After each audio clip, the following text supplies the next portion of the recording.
কোথায় গেছে মুখে বলে কদিন পর গরু দুধ কি করে ওরকম বলছে বেটাকে বলবো দাঁড়িয়ে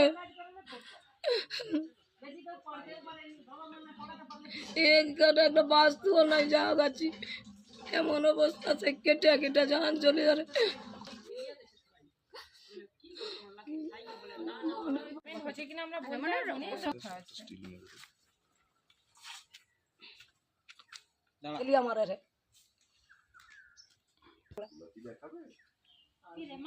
দাঁড়াবেন কথা সিধা ঘর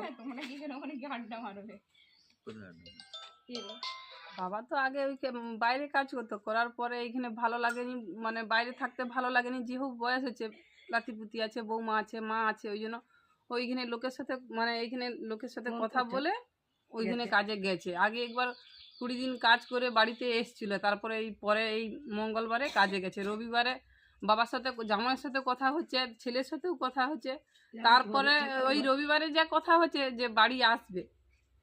তারপরে বাড়ি দাদাকে সন্ধ্যাবেলা রাত্রিবেলা 11টার দিকে ফোন করছে যে বাড়ি আজ সকালবেলা বাড়ি চলে আসবো।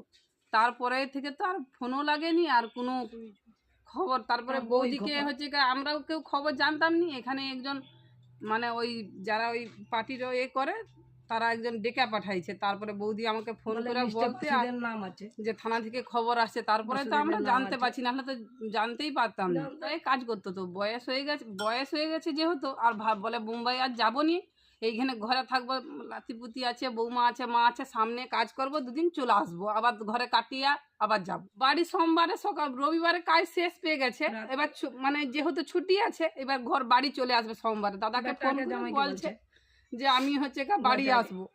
তাই বলতে আমরা কাকে বলবো, ইচ্ছা করে মেরে দিচ্ছে। তো এ যদি লাগে আগুন যদি ধরে, জিনিসটা তো খোলা থাকলে লোক বাড়াতে পারতো, হচ্ছে বার থেকে চাবি লাগে, ইচ্ছা করেই তো মেরে দিচ্ছে, ইচ্ছা করে ঘটিয়ে।